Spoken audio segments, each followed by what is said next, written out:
All right, we are live on the interwebs and in person. So welcome everyone to Uranus Comics reading, organized by our beloved friend Carlo Quispe. Give it up. My name is Greg Newton. I'm co-founder, along with my partner Don Gilcom, of the Bureau of General Services Queer Division, which is the space you find yourselves in right now. So the Bureau, we like to say, is a government agency for a government that does not yet exist. And this is the service that we provide, holding this space for queer culture. We are an all-volunteer organization, so we rely on sales and donations to keep this party going. We have a suggested donation of $10, but we ask you to give what we can.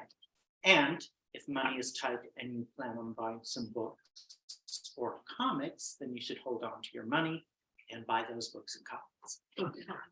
But if you're able to give something, we appreciate it. And there's change in the back. You can also, if you prefer, make a donation at Venmo, just at BGSQD. The letters are all around you, so you can't scroll it up. If you're not already on our email list and you would like to be, you can sign up for that at the register, and you'll get an email every other Monday about our many upcoming events. And without further ado, I did want to read a land acknowledgement before we get started, and then I will introduce them. So the Bureau acknowledges that our organization operates on the unceded land of the Munsee Lenape. We are actively seeking to partner with and provide material support to a local queer Indigenous organization. And we hope to make an announcement about this partnership in the near future. But in the meantime, we encourage you to join the Bureau in signing up to make a monthly donation to the American Indian Community Houses Mannahatta Fund. The Mannahatta Fund, according to its website, is an invitation to all settlers and non-native people who wish to acknowledge the legacy of theft and genocide that comprise the history of New York City and the United States. And you can find out more at mannahattafund.org. So let me introduce Carlo, and we can jump right in.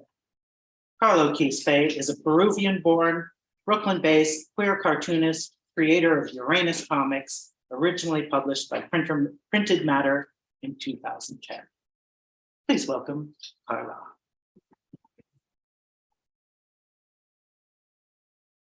Hi, everybody. Thank you so much for coming, and I really appreciate you being here. And I'm so grateful for the Bureau to allow me to present these amazing cartoonists that we have in Uranus Comics 3. And we'll be showing a variety of work that may or may not be in the book, okay? Okay, there we go. I think you have to use this. Yeah. Oh, maybe not. Excellent. Thank you. Thank you, Greg. Okay. Okay. So, I'm a cartoonist living here in New York, and my practice has to do with comics that are about how we survive the how we survive the effects of our economic system and the global power dynamics that we all experience. And our comic also references past eras of comics, and I love do an homage to the cartoonists that I'm influenced by. This one was inspired by Howard Cruz and his comic Wendell. And so to do this comic, I did the Uranus title, but in the style that Howard would do. And in the fantasy, in the comic, my character is dreaming about being with Howard's character named Wendell. So I was able to somehow get my characters to do it in a dream sequence. even though it was published, way before the Uranus comic was done. And my mom is here also to testify that she's the one who threw away my first edition comic. Okay, and so this is a comic that I have in Uranus #3. And this comic deals with my real life sister, who is an essential worker here in New York. And yeah, a lot of my comics have to do with immigrants and low wage workers, workers of color, and other vulnerable communities. So you'll see that reflected in this work. Also, the way that I want to present my sister's story is in a humorous way, which might conflict a little bit with the serious topics that she's dealing with.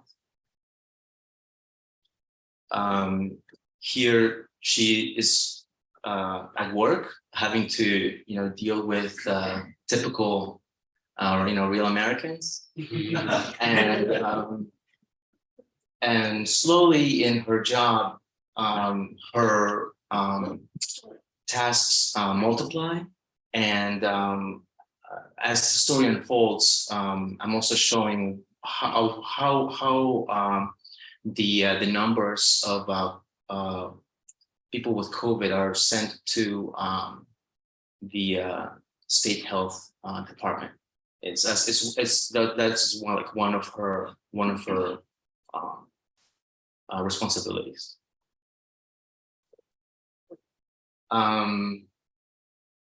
I've really wanted to kind of show how, even though she's got these multiple responsibilities, she's still able to somehow manage. And the image that first came to mind when she was telling me about her daily routine was that weird Hanna-Barbera octopus that can like play many different instruments, right, all at once. That's basically her there at the bottom, doing more than one person's job. And this is about the middle of the comic. I had to chop it up a little bit, but this is when she gets the news that she herself has contracted COVID, because in her job, she has to go through weekly testing. And so she's only getting the news once she gets home. And I'm not sure about how much detail you can see, but her coat actually has like a print that actually looks like the COVID virus. So she has it. She's wearing it, right? Okay. And as you can see, she has this, happy home life that is like another balance to her work responsibilities, right? But it's, fun stuff, like the toys and the puppy and playing, right? So I see. So once she gets the news, she immediately puts on her mask at home, and everybody else wears it too. And this was, what happened in her real life. And she did manage to protect them from getting it. But when the new variant came around, and also at the time, they were not doing vaccines for kids less than 5. So at the end, they did get the new variant. Okay, and in this panel, they're getting some free groceries and vegetables, but she's experienced this strange pain back pain that she says like someone is stepping on it, which I thought was like a fascinating kind of turn of events, because here she is supposed to be the one caring for others, and then she has to also be cared for, not even knowing why she's having this kind of pain. But when she told me in the interviews how it was as if someone was stepping on her back, I immediately remembered those kinds of political cartoons when there's one person on the bottom and then someone stepping on them and then someone stepping on that person, right? And so I was thinking about her as, one of many, people in the health field who was, feeling that crunch, right? During the pandemic. And so she is a patient who's been waiting for over an hour, and the people who are getting the actual attention are the people who are screaming and losing it, and also like people who are like in trouble, like in war trouble. So she asks, "Hey, do I need to start screaming to get attention?" And she thinks to herself, "What if I die here? Maybe I should record myself with my phone," which she did do. But that was like a personal video that she only told me about. So what I did was do a kind of interpretation of that moment, right? When she says, "I came here to make me sure I'm okay, but I'm scared and no one is coming to see me." And her kids are named Anita and Michael, which are not her real kids' names. I just want to also point out how I've written the word Michael in a phonetic way, which is sometimes the way that Peruvian names are written. They are done to sound like American names, but they actually have this like phonetic spelling. Okay, so kind of like predestination about whether where their kids are gonna end up, right? And so at the end, they found out that what she was suffering from was a panic attack, like stress, basically. She says a what attack? They say a panic attack. She's like, a what attack? She's kind of reeling still from the experience, but at the end, little Anita does not want to get her COVID test. Let's see. And this is the ultimate ending where the new variant comes around and does get them. And then the moral of the story is that now COVID is normal and masks are normal. I dedicate this comment to her, and I hope you get to see this soon. And I'm grateful that she's letting me tell her story. That is the feeling. Let's say a little bit about Peru. I'm not sure if you are aware of the news right now. There's a big shift happening, but it's like been like a long way coming, because Peru has been like the country that has like the most COVID deaths, and that affects what's happening politically right now, and people are just like at their at the end of their rope. And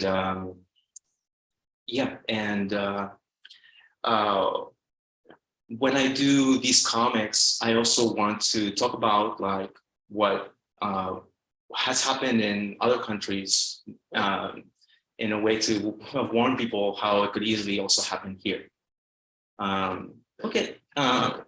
That's it for the Isabel story, and now I want to tell you a little bit about what Mike and I do together as a collaborative team to put together the Uranus comic books. And we started out doing these comics as a way to get to know each other and through collaborating. When we were, just working together, our friends were able to show this to Printed Matter, and I'm specifically thinking of Jack. Was instrumental in getting this published back in 2010. So I'm also here to thank you. If it wasn't for you, this wouldn't have happened. Which is also why it's so important for me to have you in Uranus Comics #3.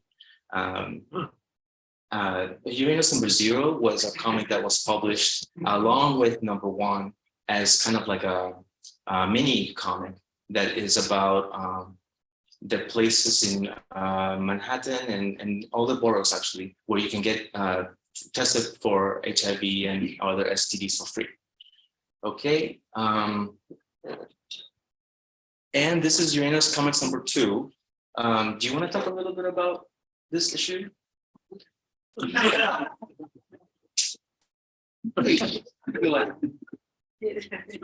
can you tell me what this is? Okay, because that's your comment. So, yeah, with the second issue, we were thinking, well, what kind of ways can we like even push it further than the first issue? And my comic was about a little girl, and she had a birthday wish. She blows out the candle, and then we see the parents getting killed by a giant pussycat. And she goes in the kitchen and sees a giant cat in there and says, "Oh, my wish came true."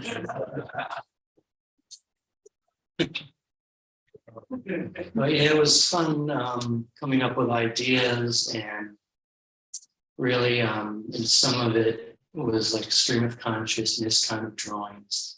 And it's really felt to me like my early zine days, what I felt was fun and exciting about doing zines back then. So it was kind of like, I felt like I'd keep it going, Okay, you remember that? Oh yeah, we did some giant poster-sized drawings, and those ended up getting reduced down and printed in it. And that was our studio uptown before we were like forcibly removed. We had to sign like a document to like say that we wouldn't like discuss it or whatever. But yeah, our building was like bought by this like corporate entity, and we ended up having to leave that place after almost 15 years. And when we first, when we were, having to leave, we turned some of the rooms into a space where we could have like little gallery shows with our local neighbors, with the local artists in our neighborhood up in Washington Heights. Before we had to go. So these are some of those drawings. It's a little bit hard for me to also determine who did what. It's a little bit difficult. And also, I just recently met with the person who initially published this back in 2010. His name is A.A. Bronson, and he has also a practice of working collaboratively. And when we first presented our work to him, and he wanted to publish it. Now I'm sure that it has as much to do with his practice as it had to do with ours. And our collaborative work, I guess, like pulls influence from all of our backgrounds. You can see the Smurfs there, are a formative comic strip,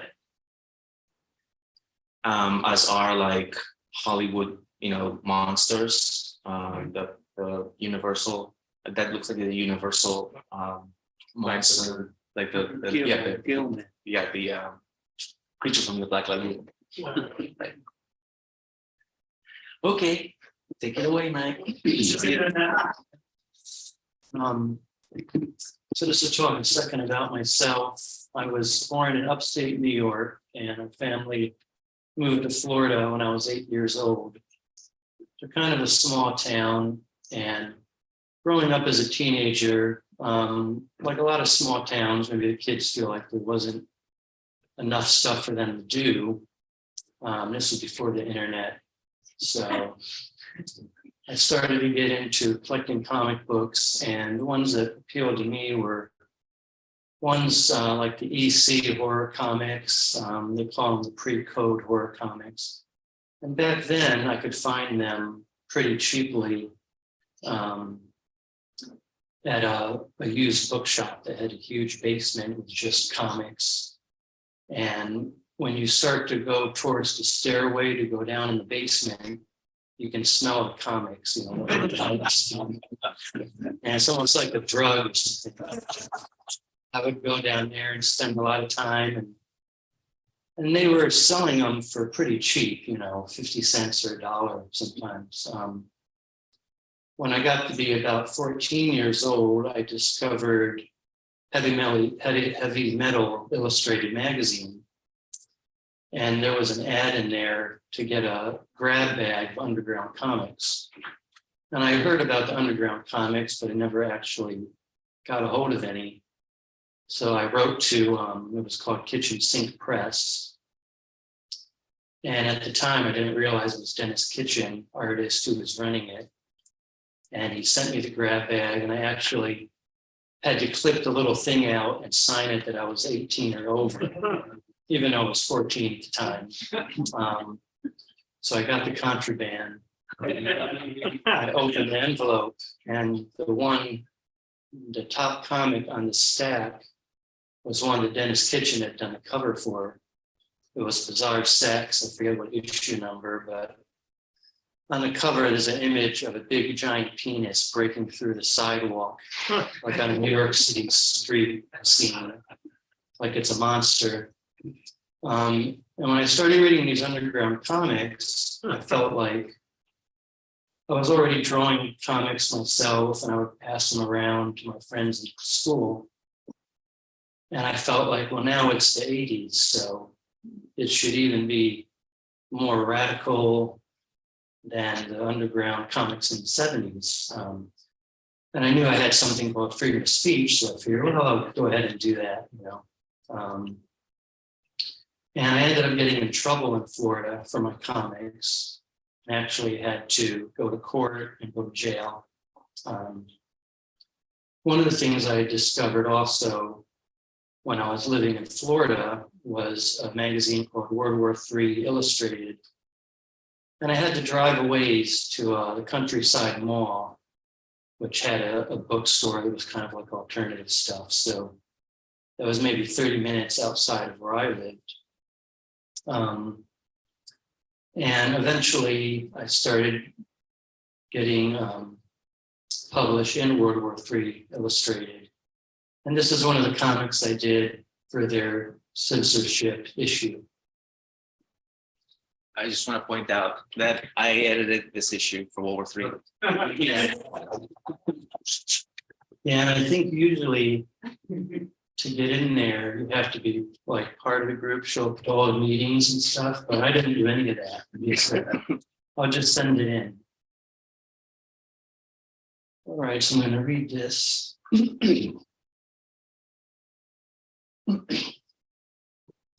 Also, I can mention this was written, part of it was written by a friend of mine, goes by the name Mike Hunchback. And he was very into like the story of the EC comics and all that. So I knew that he would be able to point out things to me that I didn't know about. Hello, kitties.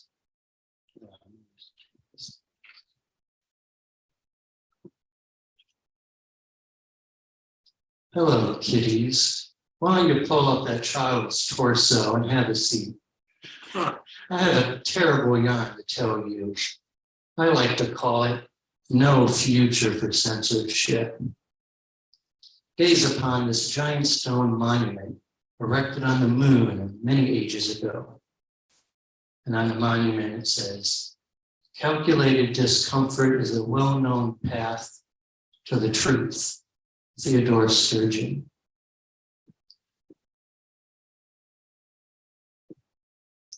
The year is 3032. And what we see there is a public library in the future under kind of a glass dome with a couple lion-looking things on each side. This young lad, Zinkex, likes exploring the data stream in the public library. He is startled to find an old black and white film of boys his own age with horror comic books.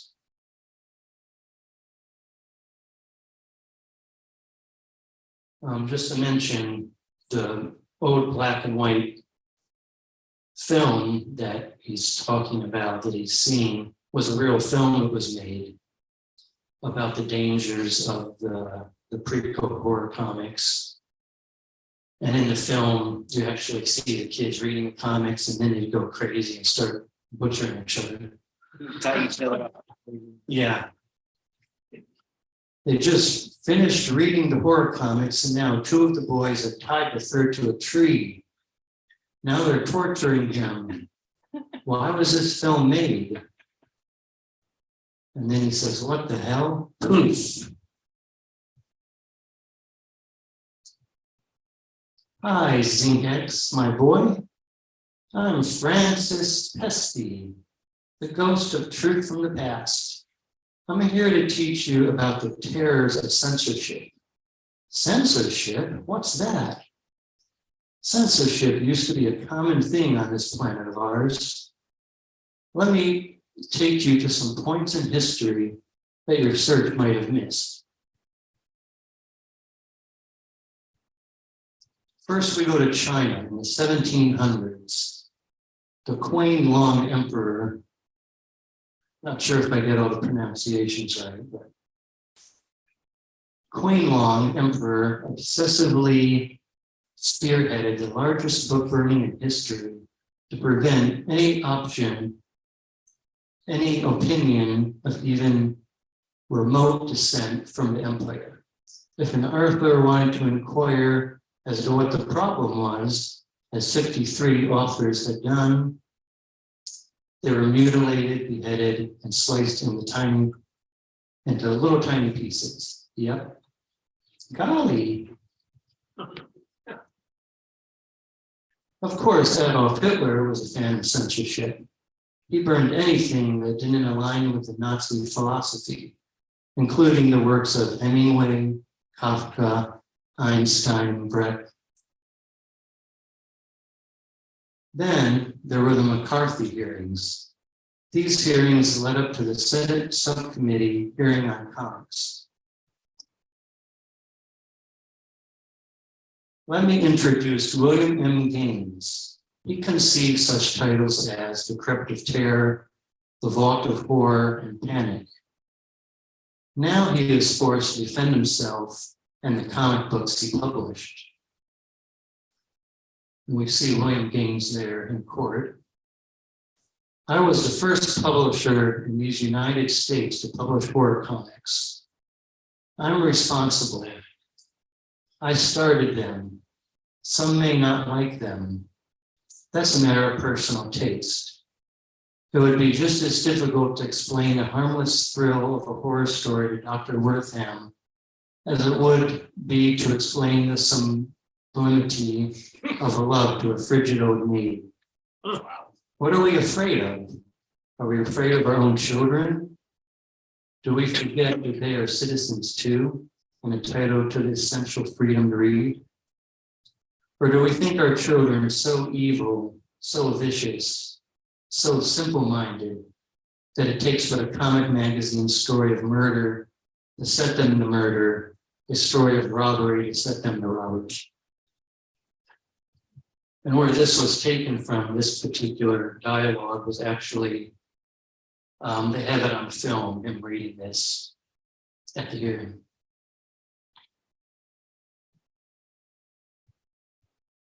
And now we see in court where they actually had some panels from the comics for people to gasp at. Gasp!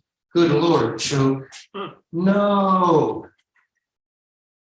The subcommittee did not technically win, but they got exactly what they wanted. Comic publishers who should have held the power as a legitimate majority bent to the will of the subcommittee and created the comic book code.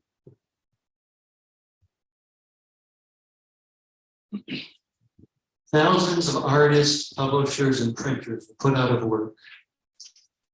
The areas of comics that were vivid and creative were promptly squashed into fare so tepid that kids could tell instantly that these comics suck. They had none of the good gore and stuff like before. Schools and churches around USA held massive comic books. So the young ZX is there and he sees all the comics being burned. And he says, I must save some of the comic books. He goes and grabs a stack of comics and runs with it. Hey, you rat, those are my comics. Those are for burning now. Give them back, you bum. Says the kid with the propeller hat.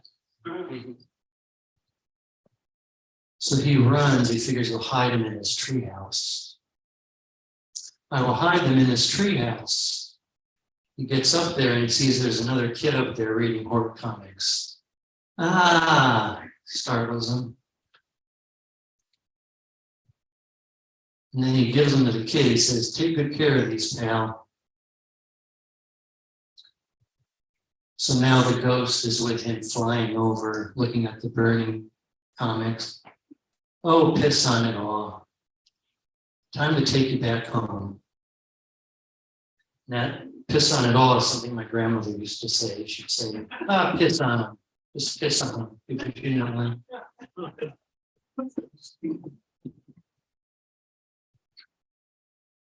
Then in the late 60s, a new group of artists emerged that ignored the comic book code. They created what would be known as underground comics. Countless titles were sold. And we see under him there some of the comic titles: Zap, Slow Death, Insect Fear. I had a lot of favorites. Even in the 1990s, censorship was alive. In 93, a cartoonist named Mike Diana, living in Florida, was charged with 3 counts of obscenity for his comic zine called Boiled Angel.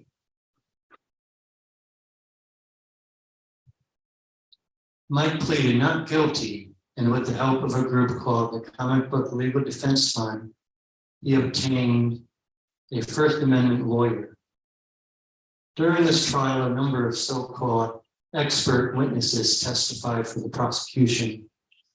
They set out to prove that Boiled Angel cannot be considered as real art, therefore unprotected by the First Amendment. After a 4-day jury trial, he was found guilty and sent to jail in handcuffs from the courthouse. So unfortunately, that part was all true. After 4 days in jail, he was returned to the judge for sentencing. Mike was given a long list of probation requirements to follow for 3 years. He had to pay a $3,000 fine and do 8 hours of community service work each week. He was also prohibited from drawing, and police were allowed searches without a warrant. Just to go a little further on that, my lawyer told me that the judge, as part of sentencing, said I was even limited on the number of art supplies I could have, pencils and stuff. And I actually never totally quit drawing. I started doing paintings instead, and I would keep them hidden in the trunk of my car and then sneak him upstairs at like 2 a.m. to work on him. Well, I have to go now. Just be glad you live in this amazing censorship-free future of ours. Bye, Zinkex, and goodbye to you kiddies out there. Oof, and he's gone. Thanks, everyone. Maybe not. And next, we're gonna have Jack Waters. And I'm so happy that Jack is here presenting his comics. He is known for being a performer, a dancer, an actor, and he also runs incredible community organizations like Allied Productions and Le Petit Versailles, which is a community garden on the Lower Side. Oh, yeah. And I'm so happy that after working with Jack to also learn performance and work in theater, now Jack is working in comics. His new work is called Pestilence. Pestilence comics. Why is it doing And this? the comic that he's that's it. The one that he did for World War III. I'm sorry, Uranus Comics #3 is called The Attack of the Murder Robots. Murder Robots. Yeah, yeah. You know, it's easy for me to say World War III as easily as I say Uranus 3 because we are all also cartoonists who have worked for World War III Illustrated and consider it an inspiration. Thank you, Janet. Take it away. Yeah, it's kind of like a big family because I do and one of the members of the Petit Versailles Garden, which ended up when Mike moved to New York, was your community service. Nice. And your hard labor was drawing comics. I think when you said when you called them and they said to you, well, do you know him? Is he a friend of yours? And you were kind of like, what? And they're like, because he can't be a friend. Guilt by association. So Carlo, we've known each other for many, many years. We've done a lot of projects together. It's like all of the stuff we did at Mix NYC, where you did so many amazing murals. Yeah, I consider it my post-grad. And we traveled together. I was actually talking to someone about our project at CCCB, Centro Contemporáneo Cultural de Barcelona. And when we went, we were doing a project which was this museum in Barcelona's first World AIDS Day. Back in 2005. Yeah, 2005. And our goal was to see what kind of diaspora among the Latino international community was. And Carlo was, part of our group. We did all kinds of zines and books, we did videos, we did a performance. What was it? The English name was Seesaw. So this, I'm just so amazed to work with Carlo. I never worked with comics, and Carlo is a comic artist and is very much my mentor. And especially with developing this comic series for a project that I'm doing called Pestilence. It has like a sub-project, which are comic books. But Carlo asked me to do the back cover for Uranus 3. And it was happening during the summer of 2020, where there was the lockdown. And the garden, we do lots of performances and films and talks and music and dancing. It's very busy. And so even though robins had nested there for as long as it's been there, I never realized how vicious robins were until that year, because I'm sure other people have had this experience that when there are no people around, like paving paradise, as Johnny Mitchell wrote, nature just takes over. And in fact, the virus itself was one of the things that made New York a quiet place for a long time. So we weren't allowed to have the public in the garden for that period. And so my partner Peter and I were doing our art project. You know, we were gardening, and then I was working on a project that was related to pestilence, and Peter was working on projects. And there were the robins, and they were really friendly and bird-like. So it was interesting because they had never come close to us. But at that point, like there was this robin. Can I advance this by pushing the space go button? forward. Oh, forward. So this is the whole sheet. It's the back public. I mean the back cover, and this is the garden. This part, you know, this is one of the projects that Peter was doing, and this was really the notorious spot where the crimes happened in many ways, because we have a milk crate that we use to hold the speaker or whatever we might have in the garden. And so, you know, we're sitting there and we're working, and, you know, we're really happy because, you know, it was locked down, and the garden has a fence on both the house and street side and the second street side, so we could see people, so it wasn't as isolated as it would have been if we were literally locked in our apartment.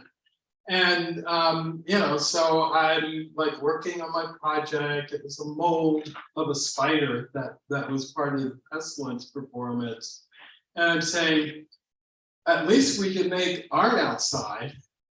And then Peter's looking at the robin and noticing that this robin is going crazy.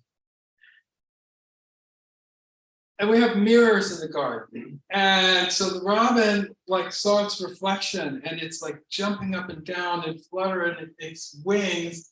And it's just, you know, it looked like it was, why is it attacking its own reflection? So, you know, we kind of looked at it. And then we thought, well, maybe it thinks it's another robin and it's a mating dance. And we know robins well enough to tell like male from female. It was definitely a male robin, and Peter's ha ha ha. Then it's a gay robin if it thinks it's courting another man. So, you know, we're like, great, you know, we know that like many species are queer. And so this was a gay robin. It thought its reflection was another male, and it was doing some mating dance. But then we watched longer and we saw that, oh, it's collecting twigs. I just happen to be wearing a t-shirt that Carlo made that has foot on the front of it. That's what I don't know what I was wearing that day, but I just thought it would be funny to put it into the comic that you asked me to do. And you know, we said, I think it's building a nest. And then Peter spots another one. He says, look, there's another one. So then we have the realization, oh, it's a female. And then we go over to the milk crate and we see that the robin has been building a nest, and he's coming right by us. You know, he's cautious, but like he's coming close enough that it's really no problem. And we say, oh, she's going to lay eggs. And so, you know, we watched them build the nest. You know, a few days later, she did lay eggs, and we knew enough to like say, you can look, but don't touch the nest, because they say if you touch a bird's nest, then it will reject it, and then the eggs will just perish. And Peter's like, I know.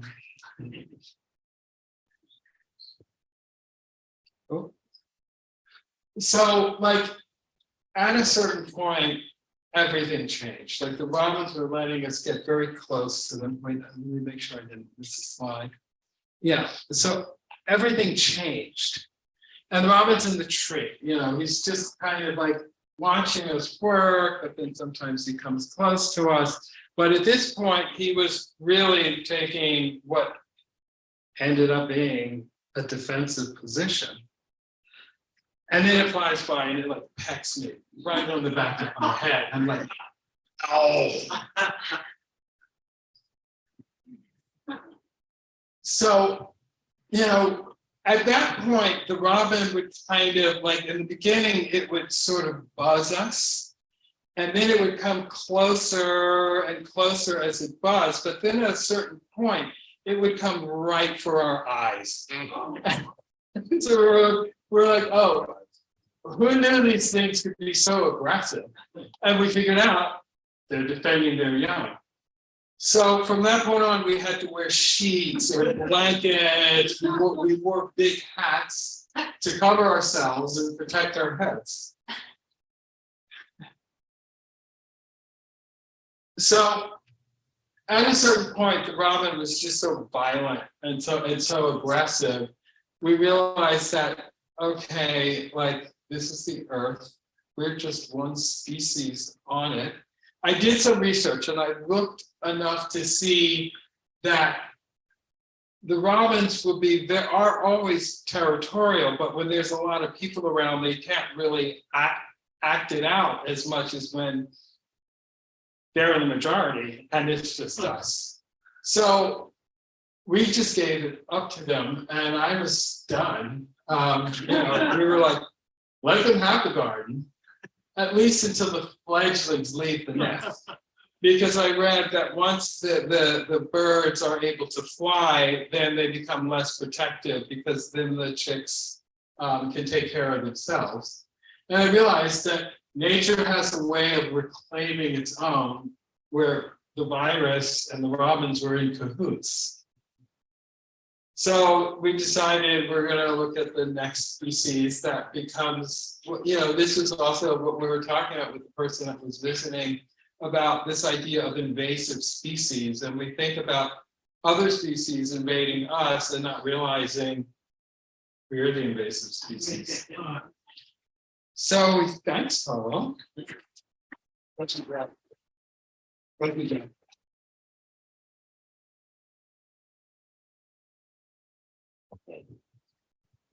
Next up, we're gonna have Katie with us. And you can also check out her comic Checked Out. That's right by the register. And that's a comic that's coming up in the future through Jordan Porter, which is a Canadian publisher. Okay. Sorry, 1 second. I'm so happy that Katie was able to be a part of this comic, and I have actually been wanting Katie in